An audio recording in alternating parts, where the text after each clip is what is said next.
Welcome to Food and Facilities, an online show for Planting to Processing Magazine, formerly West Coast Industrial Solutions Magazine. Watch what you read for safety, compliance, and innovation news within manufacturing, agriculture, food processing, and food and beverage industries. In this episode, we'll be discussing resources for small to medium manufacturers with Craig Scharton of CMTC, prevention of pesticide drift with Elad Segal of DriftSense, and the changes in mechanized agriculture, both teaching and the industry, Chris McKenna and John Williams of Safety Glasses Required. Welcome to Food and Facilities. I'm Tara Sweeney, the Marketing Director for Planting to Processing Magazine. Make sure to subscribe at wcismag.com/subscribe for all safety and compliance and innovation news for manufacturing, food and beverage, food processing, and agriculture. Fine Print Plus, where your business is always essential to us. We have contactless ordering options by phone, email, and through our website. We offer graphic design, printing and scanning, and custom apparel options. We have complete in-house graphics, and we do custom designs and logos. We can put your logo and graphics on business cards, envelopes, letterheads, and carbonless forms. We even do notepads, booklets, and binding. And if you're in construction or architecture, we do plans, blueprints, and reprographics. Does your store have a promotion? We also do signs and banners. And make sure to dress to the nines and look at our custom apparel options. We have aprons, shirts, polos, button-ups, and you can apply through screen printing or embroidery. We also have promotional items available, so you can have your business on pens, mugs, and even stress balls. Talk to one of our sales reps and start your order today. Give us a call at 559-237-4747. Give us an email at graphics@fineprintplus.com or request a quote at fineprintplus.com/quote. Mention this ad for 500 free business cards with purchase for new customers of $20 or more. And I'm here with my first guest, Craig Scharton of CMTC Solutions. You can reach him at CSCHARTON@cmtc.com or give him a call at 559-317-9251. Welcome, Craig. How are you? I'm good. How are you? Good. I got a new phone since the last time I was on. So let me give you the updated number. It's 559-281-9129. Thank you. All right. How's everything going, Tara? Pretty good. So for our viewers and listeners that haven't listened to your previous interview, can you give a little background about yourself and CMTC Solutions? Yeah, well, I'm a resident of Fresno. I live in downtown Fresno in a 95-year-old house with 100% edible landscape. So while I like working with my food growers and food makers, I also like to enjoy my own. So I have my own green smoothie this morning made with my homemade greens and beets and orange and everything else. So I'm a lifelong lover of our food industry. We've had family interests in farming that I was involved with when I was young.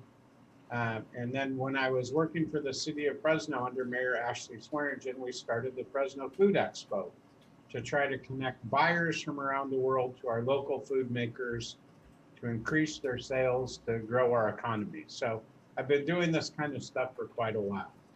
In fact, I even had a restaurant called Peeves Public House, where our goal was to have at least 5 ingredients on every plate of food. So we bought a lot of our food from our local food growers and food makers as well. So I'm all about local and supporting the food industry like you. So CMTC is a statewide nonprofit. Every state has one, and one in Puerto Rico. So there are 51 of us. And we were created by President Reagan and Senator Hollings, a Republican and a Democrat, who worked together to help industry. I like to remind people that that's a possibility, or at least it used to be. And that their goal was to put people like me out in the field meeting with manufacturers to tell them about what kinds of programs and supports there are to help them grow and thrive and eventually become more profitable so they can keep growing our economy and employing our neighbors. So that's what I get to do. I meet with food companies, and I have a bunch of them right now that I'm helping through a variety of different programs that are out there. And your CMTC is also basically its own organization, but it also acts as an intermediary between other companies that can service manufacturers that are small to medium in size. Yep. So I work with the Fresno Regional Workforce Development Board. So we have grants for local companies to do training that we work with them. And then we have some state funding through the GoBiz department, which is really the state's economic development department. And I've got everything from small grants for businesses with 20 or fewer employees, a little bit bigger grants for 50 or fewer employees. And I've got several of those going on right now. One of them is a goat creamery. We're using the small grant to build an online web store. They had a website, but they didn't have a way for people to buy their goat cheese online. And so we're using that 24-hour grant with a web developer to build that page out for them at no cost. So it's a very small investment that we make, but it hopefully will yield a really big return. And then we have some larger federal grants. And there are a variety of programs beyond just these training grants and consulting grants that we can tell people about, like how to cut half of the sales tax on equipment you're buying in California, or how to apply for the state's California Competes grant, or how to use the lower PG&E rate that we have here for manufacturers in the San Joaquin Valley. So just a variety of resources. So I have manufacturer over here, resources over here. I try to pull them together. And a lot of our local businesses don't even realize that part of their business can be considered a manufacturing component that would make them available to these sort of resources. Can you give us some examples? Yeah, so I've had a restaurant that they were making and bottling their salad dressing, but they think of themselves as a restaurant, but they forget that that's manufacturing. So then we can use a manufacturing program to help them either market that program or become more efficient at making it whatever they need. Others like wineries, nobody thinks of a winery when I say manufacturer, but they're taking raw products and turning it into a finished product, and that is in essence manufacturing. Even people, cottage food industry. So if you got a cottage food license for $75 or $85 through the county and got your home kitchen approved, you can begin making pickles this summer, and you would be a manufacturer, and I can help you with grants to help market your product again, or to, one of the things that's really great with small businesses is we have some really great CPAs that we work with, and they help you set up your QuickBooks, or if you have QuickBooks, they help you set it up right, because you probably didn't do that. But then they also teach you to use that information. So one of the really cool things was I had a father-son business operated at their home, and they just made stuff. They didn't really think about the business side. They made some money, and the accountant showed them, where their profits were, or where they weren't charging enough. And so they restructured things. Now they're making a lot more money and actually selling more. But I loved it when the business owner said, "Oh, my gross margin on that product is X." And he never had talked like a business person before, but that that CPA, the time with the CPA really helped him turn his business from a busy hobby into an actual business. What are some programs that you have currently available for small to medium manufacturers? Well, there's one right now, and some of these have a limited shelf life, and all food people know what that means. It's the same with these programs. So we got a special grant through the state um, that businesses who pay their employment taxes, some of that money goes into this fund, and then you can pull it back out for training. So it's only for food and medical businesses, but a food business, if they hired some new employees, we can give them the new employees 4 hours of free training and a variety of things, even food safety, COVID safety, Excel, leadership, all kinds of different training to choose from. They go through that 4 hours of training, and it, in essence, gives you a $1,200 gift card for CMTC for any future training. So if you have 5 new employees since last July 23rd, put them through 4 hours of training, you get to pick the topic, and then you would have $6,000 that you could pay for another training later in the year, or to work with one of our manufacturing consultants, like one of the efficiency experts, or we have a local coffee maker, coffee roaster, that is using it to get their SQF food safety certification, which will then increase the number of potential customers for their product. So again, that little grant gets them over this next hurdle and then opens up a wide variety of opportunities for more sales and revenue. So it's pretty exciting. If you have a food company, don't hesitate. Call me. I try to help as much as I can to get you through these processes and understand what your next steps are. It is a little bit of work. I'm not going to lie. Every time you work with a government program, big surprise, there are forms to fill out, and you're going to have to go get some employee data or find a random number off of a tax form. But if you're willing to put a few hours into it, I put a few hours into it, and I don't cost you anything. And then we can do that. But I've got multiple food companies right now using a variety of these programs. It's really, really great. We have a BRC person too, which is another food safety program. We have one of our local food makers that is going through their BRC audits right now, and we're able to take training funds to train their employees about what they need to do to be ready for the BRC audit, what their role is in that process, why it matters to the company, that they can then have more business, which can lead to more work and people getting raises or people getting promoted. You know, it has a lot of direct ties to the employees. So it's very fulfilling work. Before we end for the day, is there anything else you'd like to share?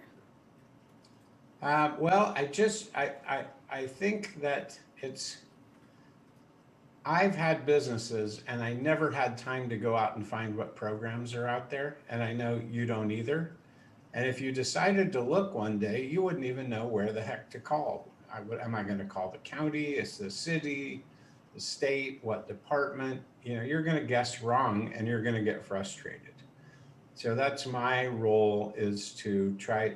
You don't have to call any of those places. Call me and I'll know what the programs are, or I can direct you to someone that I know that does know the right answer. And, you know, my heart is right here in the San Joaquin Valley, and every dollar that I can get here from a state or federal grant is one that probably would have gone to the Bay Area or LA or San Diego, and I like to get them right. Every dollar here counts that many more times to me, because our economy really can use the help. And if our viewers and listeners wanted to get a hold of you, how would they reach you? Yeah, again, my email is C like Craig, and then my last name, Scharton. You can find me on LinkedIn, Craig Scharton, or any of the social media. It's all my name. If you want to reach out that way, or it's cSharton@cmtc.com. You can go into the CMTC website and find me there.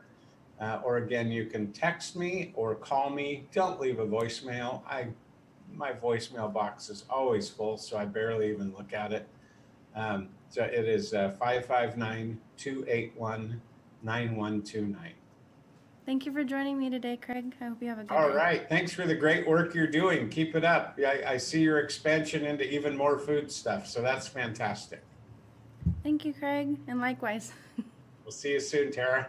Have a good weekend. All right. You too. Bye. Our other sponsor for today is Dynamic Coatings Incorporated. They're concrete restoration and flooring solution. They have seamless, antimicrobial, durable, dustproof, and fast cure concrete sealants, and they are USDA, FDA, OSHA, and HACCP approved.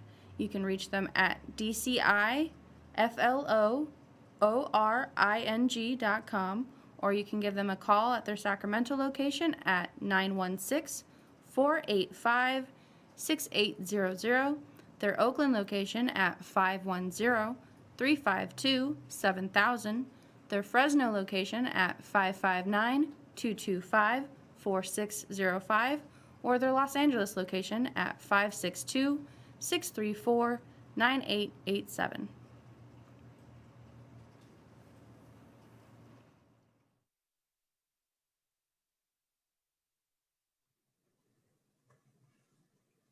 I'm here with my guest, Elad Sigel of DriftSense, and he's going to be discussing his venture. And Elad, can you give us a little background about yourself and a few words about DriftSense? Yes, sure. Thank you very much, Tara, for having me, and good morning, good evening here in Israel. So my name is Elad Sega. I am the CEO and co-founder of DriftSense alongside Dr. Ran Shauli, our Chief Operational Officer, and Dr. Pavel Kunin, our Chief Technology Officer. We are three co-founders with expertise in the field of material science, chemistry, and environmental policy, and numerical weather prediction. Our company focuses on optimizing pesticide drift application and its accuracy while minimizing pesticide drift in order to avoid injury to susceptible crops, human, and of course, the natural environment. Our technology is based on algorithms and scientific models to build a profile for each and every field plot, which is tailor-fitted to the grower based on his or her specification. We use data analytics and science to help our growers make decisions which are suited to their needs rather than flooding them with unnecessary information. What challenge does your company try to solve? Well, that's a good question, Tara. Inaccurate pesticide application is causing many problems to growers worldwide. We know that today growers lose in average more than 75% of their pesticide spraying application simply because there are so many parameters that affect it. Meteorology, chemical properties, and volatility of pesticides and fertilizers, and of course, the local regulatory boundaries. In addition to the above mentioned, it's not enough. If it's not enough, we have also climate change that brings pest resistance growth, the needs of using higher volumes and concentrations of materials, which are major concerns. Eventually, non-optimal application timing is a crucial factor in this scope, which we aim to solve. What is the value proposition you offer potential customers and stakeholders? Yes, so by building a plot-specific profile and optimizing the spraying schedule and accuracy, we at DriftSense, we help growers to save their crops, reduce the pest control expenses, slow down eventually the pest resistance, and refrain from legal consequences of drift and damages to neighbors and the environment. We understand that growers have a very tight schedule with a lot of constraints, including irrigation, harvest, re-entries, and so on and so forth. Eventually, optimizing resources and spraying operation leads to reduction in costs and efficient risk management. What is your call for food growers and food processors and farm managers that are watching this interview? Yes, so we're actually developing our platform with growers, applicators, and experts in agriculture. We do so because we know that they are full partners in our journey. Providing an overload of information is useless, especially if there is no actionable items in the decision-making process. So we ask growers, applicators, PCAs, food processing companies to contact us so we could learn about their challenges and needs. and how we at DriftSense can fit our platform to their challenges, because their opinion is highly valuated. What kind of resources does DriftSense need to be able to do what you want to do? Yes, so not much. We're usually having an onboarding meeting with the growers or the field manager and so on and so forth. We need to understand exactly with what specification they are using, what instrumentation, the materials, the formulations, the type of crop that they are using, all of their, so to speak, DNA. We build a plot specific platform. We, in each and every plot, we tell or we recommend the growers what would be the most efficient timing for them to spray. And it can only be done if we have a major set of parameters. We give an holistic approach saying that within a very high res meteorology, with your materials, with your crops and instrumentation, nozzles, and many, many other parameters, we could exactly know what is the most valuable timing for you to spray. At the end of the day, we need to understand that there are so many parameters within our scope that we need to use a few segmentations of technology. There are actually two. One are our physical mathematical modeling, which is our bread and butter for our CTO, Dr. Pavel Kunin. He is in this scope for more than 15 years. And we take these outputs into algorithms, into machine learning algorithms, and we make the optimization specifically for the grower, for his plots, and so on and so forth. As we say at DriftSense, there are no two identical growers in this world whatsoever. Even if you're using, both growers are using the same materials, growing the same crop, living maybe, I don't know, a half a mile one from another, there are still many differences between one to another that we could give different recommendation for each and every one of them. So it's very important. And if our viewers and listeners wanted to get a hold of you, how would they reach you? So they can hop into our website. It's www.drift-sense.com. They could also contact us on LinkedIn. Just at the search bar, click DriftSense. Also by email, of course, it's contact@drift-sense.com, and we're available in all of the three platforms.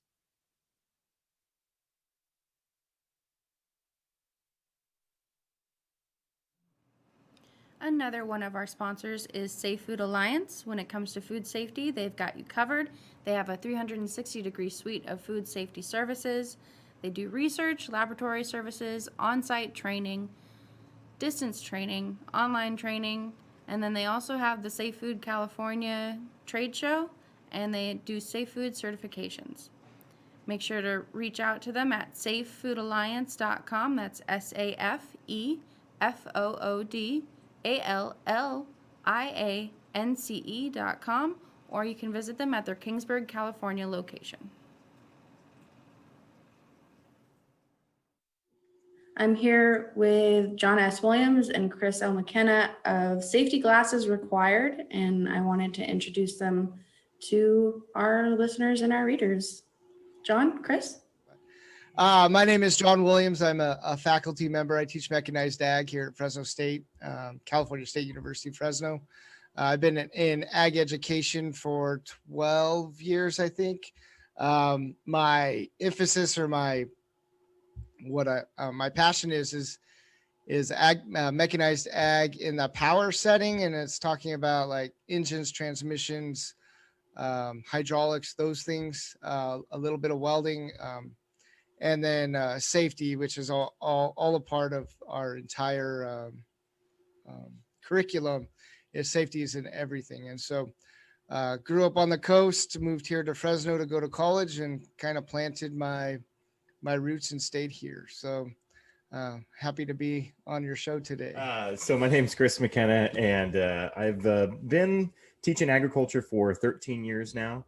Me and Johnny, we both went to college here at Fresno State, and this is my third year now at Fresno State. And where he kind of deals with more of the engines, I deal with more of the fabrication side of things. So the welding, the construction, like woodworking, plumbing, electrical, concrete, all that kind of stuff. That's kind of the basis of what I teach. But we also, both of us kind of teach tractors. We both, kind of swap some classes back and forth that deals with tractors and stuff like that. And so, yeah, so we've been here. Johnny's been here for 4 years and I've been here for 3 years. And we actually kind of had an idea. Well, what was it, about a year and a half ago, I think I told you, I was like, hey, we should do a podcast, because I've been listening to some and I was like, I think it'd be fun. I think people would enjoy, just kind of like listening to us and doing that. And he was kind of like, yeah, I don't know, about podcasts. I don't think you'd ever listened to one before. And, and so when COVID kind of hit, we were obviously Fresno State shut down. So we had to move to a virtual world to try to teach. And what we teach is shop skills, right? So it's like hands-on, activities, and to move that into a virtual world is something that was, kind of out of our realm and out of, our area of expertise. But, we started making videos, and they were horrible videos that we had. We've gotten a lot better at them, but we didn't really know what we were doing. We didn't have the equipment. But as we started to kind of acquire stuff, and as we started to kind of get equipment and start kind of, moving into that virtual world, it was kind of like, you know what, I think we can handle like a podcast. We can kind of do that, because we were already kind of putting ourselves out there, on the internet, which was, vastly different from what we had done before. And so we just kind of decided, hey, let's start one and let's do it. And let's see what kind of traction it can get, and what kind of audience we can have. So, Yeah, well, I'm in grad school right now. So I had a class and we had to listen to a podcast, and I'm like, so I was not looking forward to that. And then I listened to it, walking on my treadmill at home. I'm like, oh, this is kind of cool. And then I started thinking, well, Chris brought this up one time. And so I came into his office. You understand, every day when I come in, or when he comes in, we're at each, I either go to his office or he comes to my office, and we will spend 30, 45 minutes just talking about what we're going to be teaching that day, or some kind of new skill, or something we saw. And those conversations were really good. And sometimes they'd end up in arguments, but that's just how we are, because we're very opinionated people. But we just had, it was just, maybe it would be a good idea to have a podcast and go for it. So then it was, well, what are we going to do? And it's interesting how Chris and I work very well together on everything. Like, if we have a problem, and it doesn't matter which area or part of the industry that we're, or class or whatever we're teaching, if we have an issue, we can talk through it and work through a problem very well. And so when it came to like, well, what are we going to name this? And I'm a thinker. And so I'm always putting stuff down, and I texted Chris, like, I don't know, like 7 or 8 different types of titles of it. And Chris is like, nope, I don't like that. Nope, I don't like that. Nope. Well, this one's kind of good. Well, let's kind of reframe this. And it was like, well, and then it went to, came up with the safety glasses required, because, we have signs all around our shop that say foresight is better than no sight. And it's wear your safety glasses. And it's like, so all our shops and everything, all of our stuff is, you have to have your safety glasses on. That's your first line of defense. And so it just kind of fit with what we wanted to talk about. And it's not just, stuff that goes on in the shop, but, out on, when we're doing our labs out on our campus farm, or going on tours, or talking about new technology and stuff, it just fits. So it was just kind of a cool idea that just started, and it's fun. We tend to forget about time, but it's like, we got to get recording done. And so we try to stay a week ahead and stuff. So what's something both of you wish people knew more about your industries?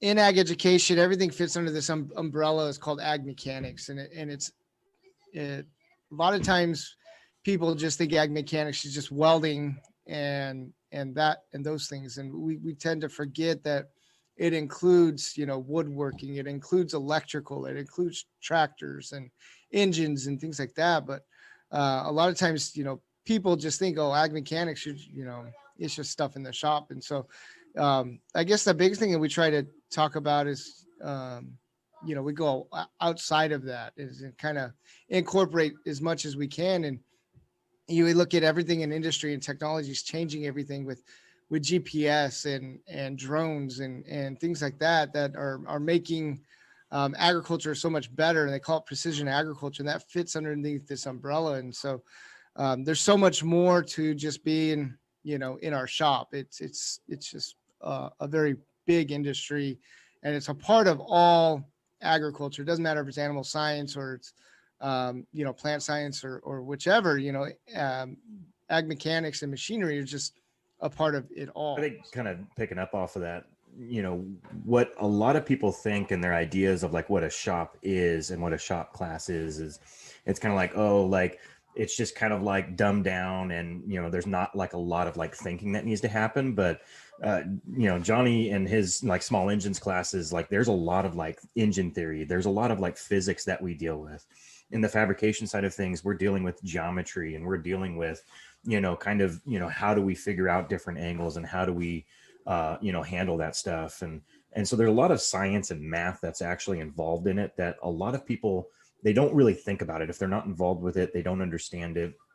And when we get a lot of students that get into our classes, some of them are kind of shocked at like how much knowledge you actually have to have, not just like the physical aspect of cutting a board or tearing an engine apart, but the mental stuff that you need to have to be able to actually fully understand how things work and how things operate and stuff. And so but I think that's kind of what we do when we teach classes. I think students and people tend to understand, okay, this is more than just I'm going in a shop and I'm running some beads. I'm actually understanding more, and I have to have more of a knowledge base than just a straight running welds and stuff like that.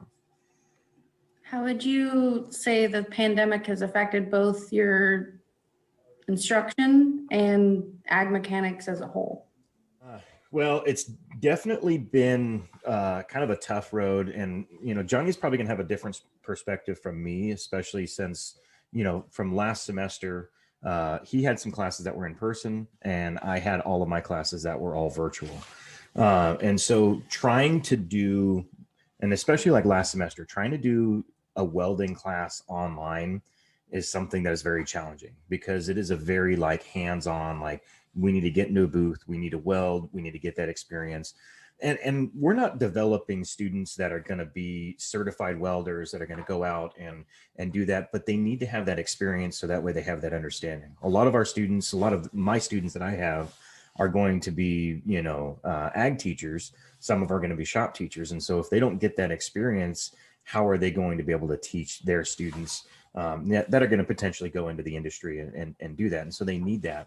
But, it's definitely been challenging to be able to do that. This semester is nice because we are going to have in-person labs.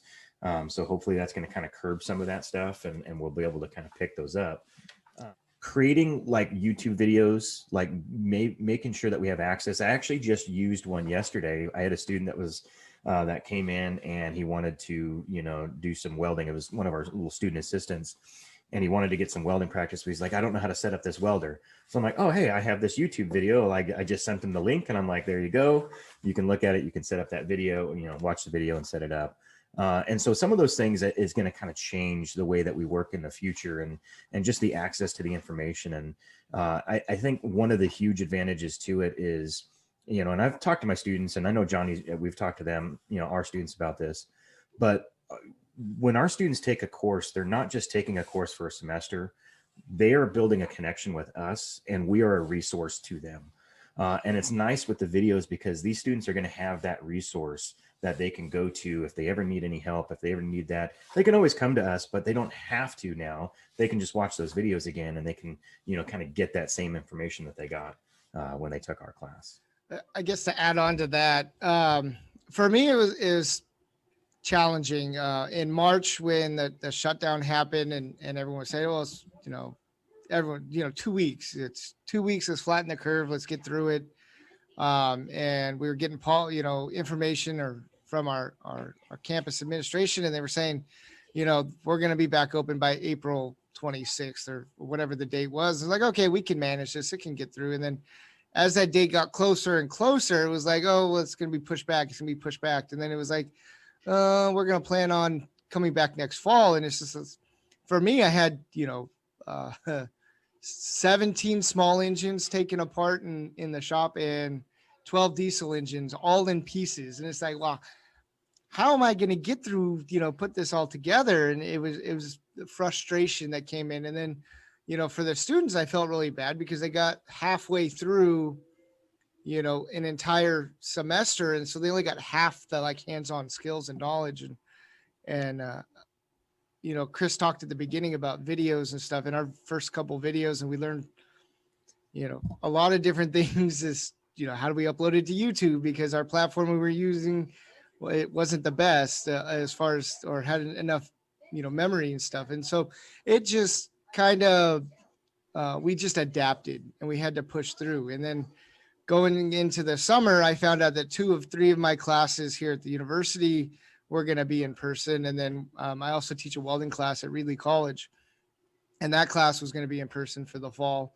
And so we get the list and my classes are on there, and Chris is like, well, what the heck? How come mine's not on there? And it just didn't, for whatever reason, the dice was rolled and his number wasn't picked. And so in the fall, it was, we have to be flexible.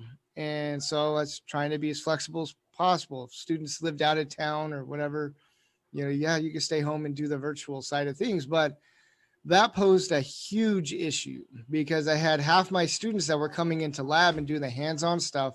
And then I was still trying to replicate it to a virtual format for students at home that didn't have access to the tools and equipment. So that part was really, really tough. It seemed like if I was teaching one class, I was teaching 2 classes at one time.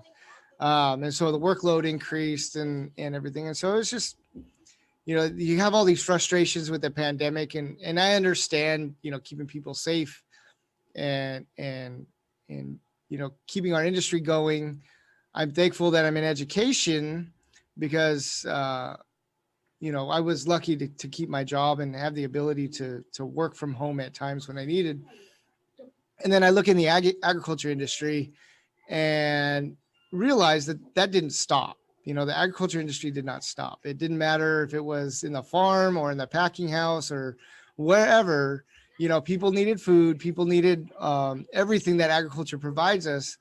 And so the pandemic, maybe slowed them down, but it just kept pushing. And so I take that and I look at what I'm doing and I realize I can't stop. We got to keep pushing through. We got to keep working through and giving our students the best opportunity that we can. And I think that's the big thing that we have to remember, especially in our industry, with such an essential industry. I guess that's the key term, is essential, that we can push through and just keep going.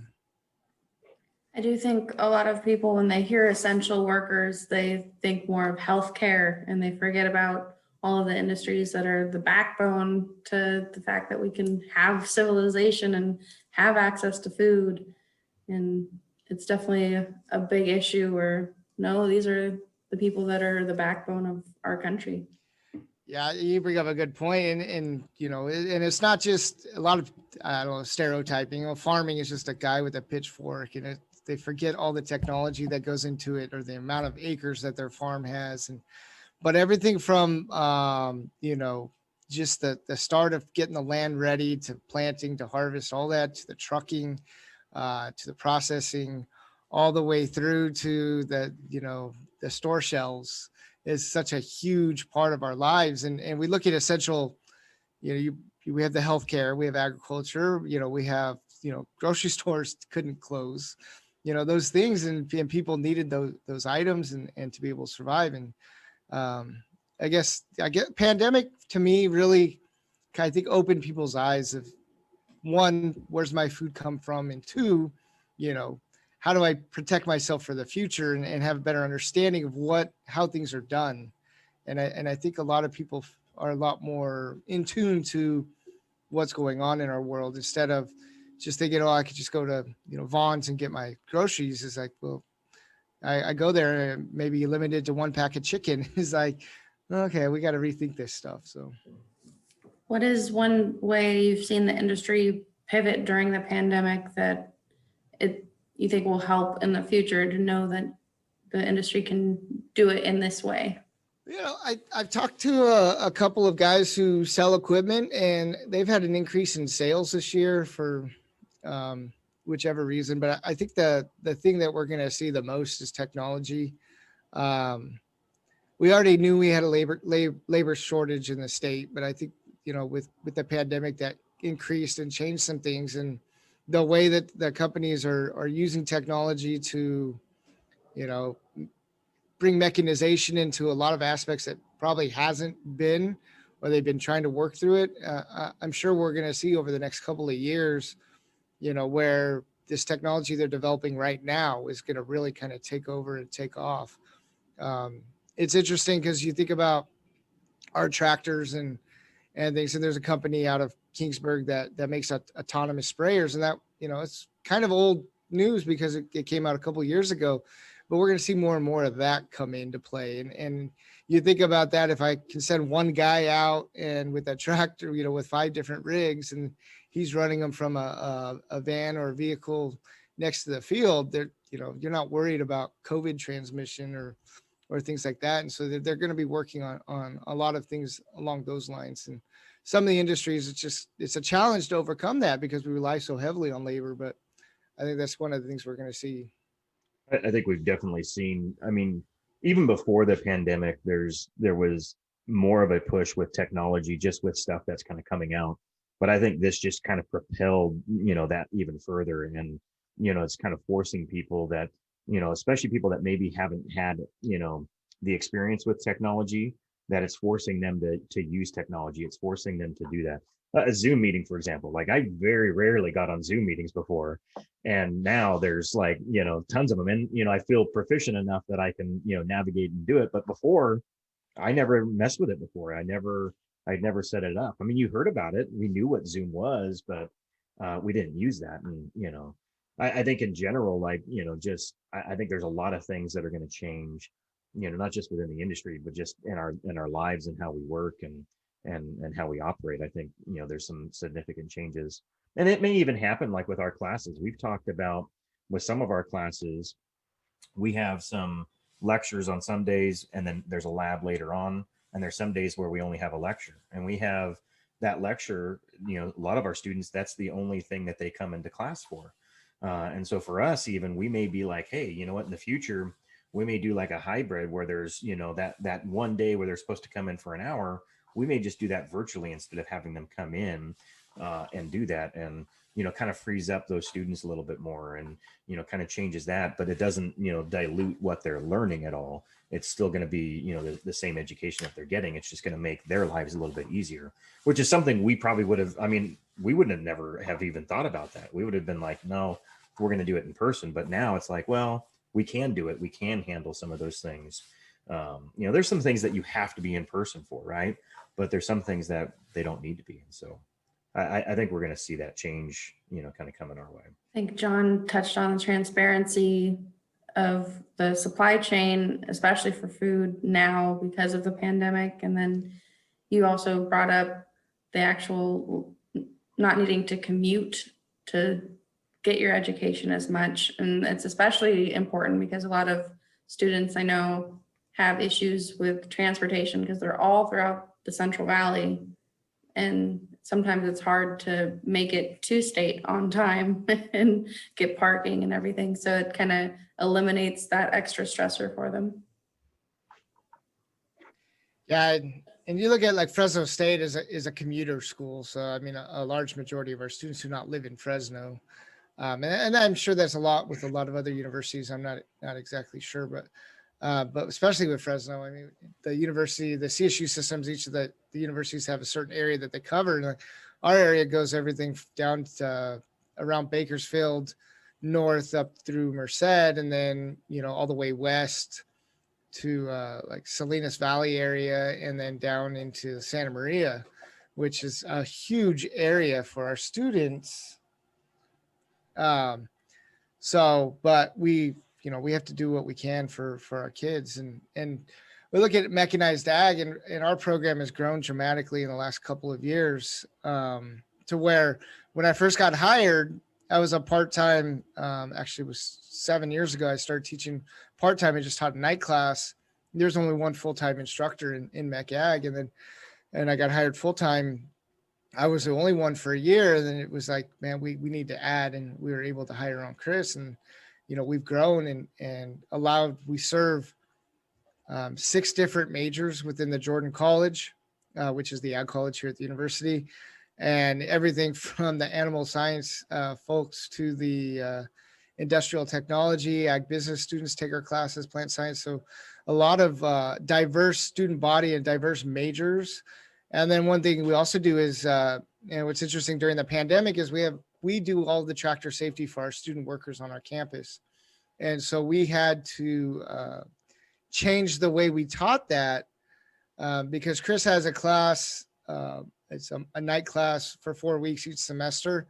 And like this last semester, he had to teach it virtually. Well, if you're going to have a student that's going to go work on a tractor, you can't just learn that virtually. So it was a process to say, hey, we need to get some of these students on equipment. How can we do that? And we have to come up with a plan. And so I do extra trainings of tractors and forklifts throughout the year. And so it was like, okay, well, you have to have 16 hours training. About 8 of that is going to be done virtually. The other 8, you're going to have to come and get on the equipment and learn and stuff. And so it's the change, the amount of change that's happened in the last 8 months, 9 months, however long it's been, is incredible. And it takes guys like me, who I'm not a very good tech guy, like computer wise. Like, I understand technology and tractors and hydraulics and all that, and I can diagnose that stuff and work with it.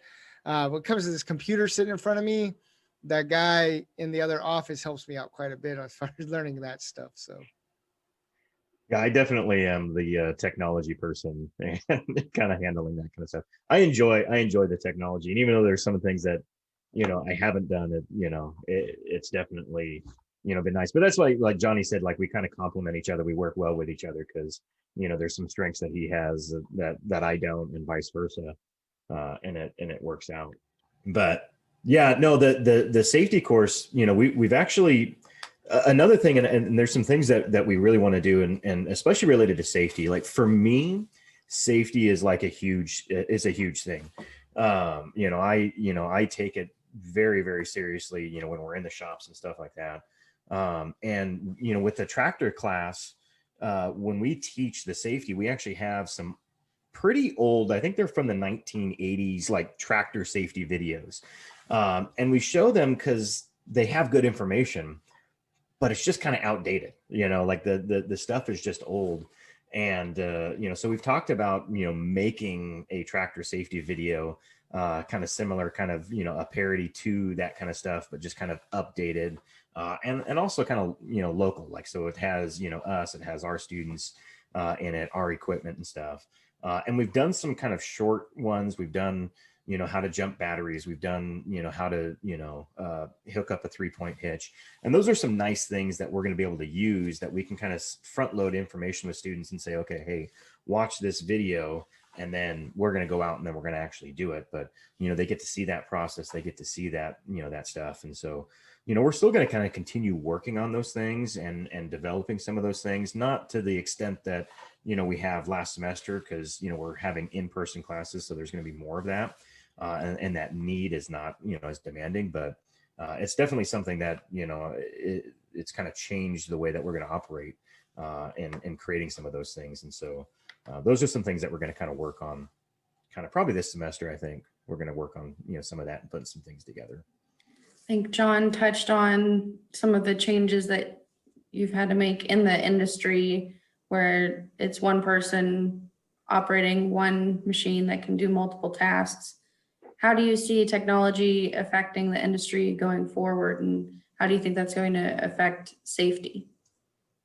I think, technology is going to make things more efficient. As far as safety wise, it's interesting because I've seen, some of the autonomous stuff, and it's, there's so many sensors on there. I think there's like, each piece of equipment that's ever made, and, we have sensors anyways, but this has like 100 and something different sensors and cameras and all of these things that, spraying is one of those things that you have to be incredibly safe with, and it's highly regulated. And so a piece of equipment, the sprayer, just shuts down if something isn't right. If someone walks in front of it or whatever, it just stops. I think when we look at safety, and we've seen it in certain pieces of equipment, like you look at a table saw, which has probably taken millions of fingers over the last, 50 years. They have technology in and out where if your finger touches the blade, it shuts off and stops. And we're going to see more of those types of things. And we look at equipment, tractors from the 50s and 60s that even had some, safety start mechanisms in there that, nobody even really knew, but we made it better since then. Like now there's multiple safety setups on tractors to where you can't start it unless you're in the seat and your foot's on the clutch or whichever. And so you're going to see more and more of those things. I think when we look at as technology changes, we're going more to the digital world, and we're going to rely a lot more on that, especially with GPS and mapping and those things. And that's really going to kind of take away some of the human error, and it's going to change how we do things as far as, putting people in situations that could cause injury or death is going to be less and less each year. And I think that's how we're going to see those changes over the next couple of years as far as safety goes. Everything from the shop equipment to, our equipment out in the field. I think that's a good spot to end it for today. Is there anything else you would like to add and share some of your contact information if any of our listeners and viewers have any questions for you? Yeah. Chris has a email set up for the podcast, but I'll give my email. It's jswilliams@csufresno.edu. You can also look me up on the Jordan College website for the university. And you can get my office number there and my email as well. And then as far as the podcast goes, Chris has an email set up or some information he can share on that. Yeah, so for the podcast email, it's sgrpodcast@gmail.com. And that'll just go directly, to that. So if there's, things like that, we kind of set it up for, people that, it's a topic, if they want to, a topic discussed or things like that. My, school email is, if you want to contact me directly, it's CLMCKENNA at mail.fresnostate.edu. And that's, like Johnny said on, the Fresno State website, you can look me up, you can find out all that contact information as well. It's all posted on Fresno State's website. Our podcast gets updated about every Wednesday. Every other week we have our big recordings, which are about an hour. And then on the off weeks, we call them tailgates. They're little talks, and everything from different tools we like to some motivational stuff to even some safety stuff. And so it's all embedded in different things. So, we're on Spotify and Apple Podcasts. Yeah. And then I think, I don't know what other major ones are out there, but, it does kind of post, I think, to some other ones as well. But those are like the two major ones, I think, for podcasts that people listen to. We always look for ideas to talk about stuff and research and go through and go from there. So if any of your viewers want us to look into some things and talk about it, let us know and email us. And I appreciate you giving us the opportunity to come in and talk. I think this is really cool. When you first emailed us, I was like, whoa, like what's going on? So I think it was kind of unexpected. We were like, what? We're just doing a fun little podcast. Like, I don't know. But I think it's cool. I think it's, kind of a cool deal. And we appreciate you, reaching out to us and having us on. Thank you for taking the time to talk with me today, and I look forward to sharing more of your expertise with our viewers. Cool. Thank you. Thank you. Thank you.